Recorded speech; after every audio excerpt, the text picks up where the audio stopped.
So recently, I attended the Intel Extreme Masters Tournament, or IEM, which took place in Melbourne, Australia.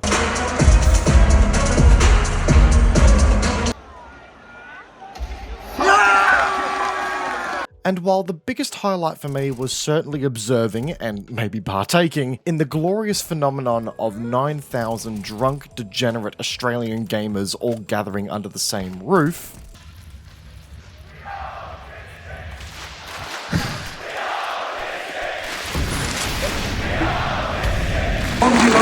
We are autistic!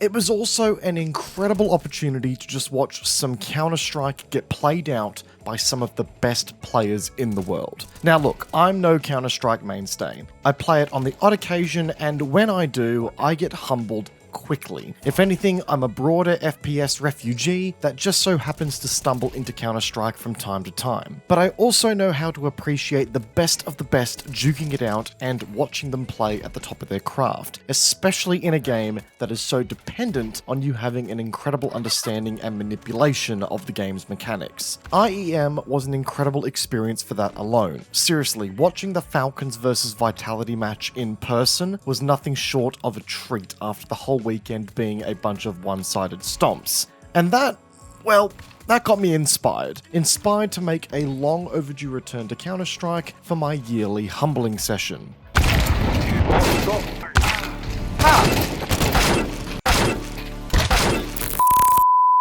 And look, while I'm clearly starting from a very low bar and will never reach the level that I got to witness at IEM with players like Munizzi and Nico taking on Zywoo and Rops, man, there is something about Counter-Strike's skill gap and skill curve that is damn addicting to climb. I have not played this game for over a year now, and I was rusty as fuck to the point where even if there were a Paralympics for esports in Counter-Strike, I'd still qualify despite having full control over all of my limbs. That's how rusty I was. As someone who normally plays arena or large-scale battlefield-like shooters, the experience in those games translates really poorly to CS. Having the ability to aim down sights in those games doesn't help either. But even though I was starting from basically scratch, I don't think I've been so satisfied by a game like I have been with CS2 again when it comes to watching myself improve over time, at least not in recent memory. Like, watching myself going from spraying an AK mag, struggling to hit the broadside of a barn, to getting that juicy one tap down A long on Dust 2, it just tickles my brain in ways that I can't possibly describe. You know, navigating the CS skill curve, it's one of the toughest in gaming, no questions asked. But conquering it is also one of the most rewarding feelings out there. And I really think that's something that actually contributes to Counter-Strike's ongoing, and let's be honest, dominant grip over the gaming first-person shooter space. Like, sure, if you were to look at Counter-Strike and how it stacks up against the competition on the surface, yet the game actually looks and plays somewhat archaic by comparison to modern standards. You know, no ability to ADS on most guns? Pfft, so 90s. Sprinting? Not in this game. It's actually really easy to write off Counter-Strike as a game to potentially play because of how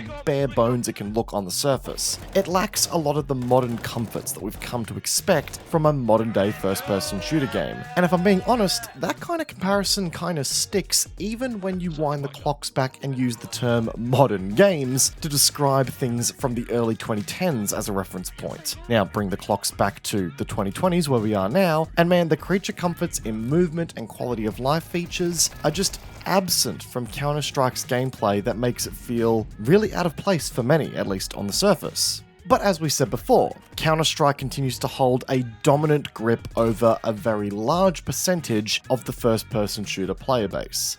Which kinda got me thinking as to why that's the case. The namesake, of course, is a big deal. Counter-Strike is one of the household names in first-person shooter gaming, but there's something else which has been made super clear to me in coming back to the game after a year of playing really below average first-person shooter games. The straight-up, raw nature of Counter-Strike's gameplay and mechanics. The fact that everything you do in this game and everything that the game allows you to do is driven by one thing and one thing only: Player authority. You see folks, Counter-Strike's mechanics have all been designed and perfected over the years, all of which that are complex in nature. They can all be wielded with pinpoint accuracy in the right hands and with the right amount of training under your belt. Mechanics that respect the authority of the player if they have the confidence and the skills to leverage them appropriately.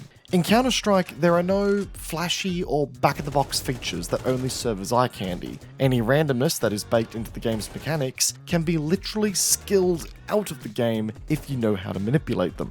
Everything in Counter-Strike can be literally dialed down to calculated, targeted inputs to the point where you can always achieve what you want if, of course, you know how to achieve it within the confines of how the game works. I truly feel that Counter-Strike's ongoing appeal in the market stems from its mechanics and every element of its gameplay design being entirely focused on player authority and control of player input. And as such, it crafts one of the most authentic competitive environments in the first-person shooter space that you can experience, either as an observer or as a player. It feels rooted, grounded, as though you're playing a game that holds a very simple premise, yet places all of its eggs into the basket that represents the depth of its gameplay. And I think that's something I want to touch on here as well, folks. Counter-Strike has always held a very simple premise to it. Terrorists versus counter-terrorists. There's no background story to the world that you're in, there's no excessively complex character designs or lore for you to read up on, maps are all literally 2 bomb site designs with single spawns per side, and no flashy movement tech to get you from point A to point B, and it's always been a 1 life per round design for its mainstay mode.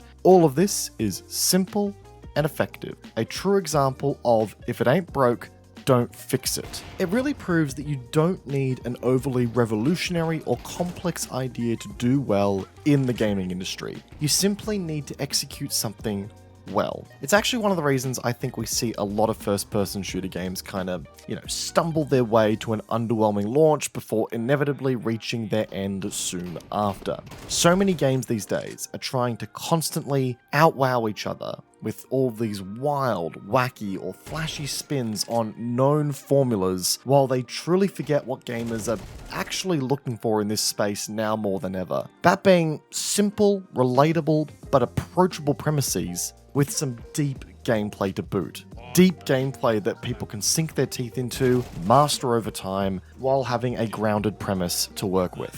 For example, in the arcade shooter space, I truly believe that someone just needs to take the Call of Duty formula back to its roots, and man, whoever does that and does it well, they have a winner on their hands. XDefiant tried to do this, admittedly, but I would dare say the game just took one step too many away from the simpleness of the Call of Duty formula. And they did this by reinventing the wheel with heroes, rather than going with nameless soldiers and no abilities. While this added another dynamic to the gameplay of XDefiant, it also felt like cheesy bloat above all else with some of the abilities in the game, like a tacked on element to try and force a unique spin on the formula to make XDefiant feel different.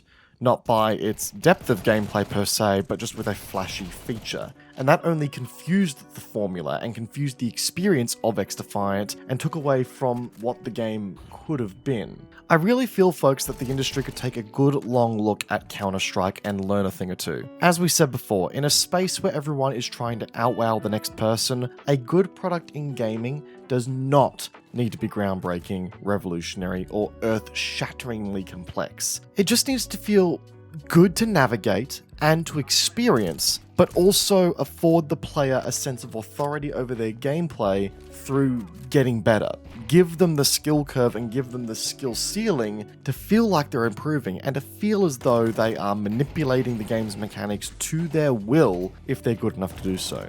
Counter-Strike, despite its very basic principle and basic core design, does this with flying colors, and I really think that needs highlighting. Look, long and short of it here, guys, is that my return to Counter-Strike has actually served as a timely reminder to me. A reminder that sometimes going back to the roots and just developing something around an incredibly basic point of origin is the way to go when it comes to game development and creating a product that gamers are going to be interested in. Counter-Strike's approach, by delivering gamers an experience that offers them deep mechanics with an arsenal of tools that each have their own individual skill curve around an incredibly basic premise that makes it approachable to new players to get into and to start learning the game with, is the sole reason that this game remains so popular to this day. And maybe why this ends up being a timeless esport, a franchise that will continue to deliver long after many other franchises come to the party and inevitably fail. All because they don't understand why CounterStrike is so successful.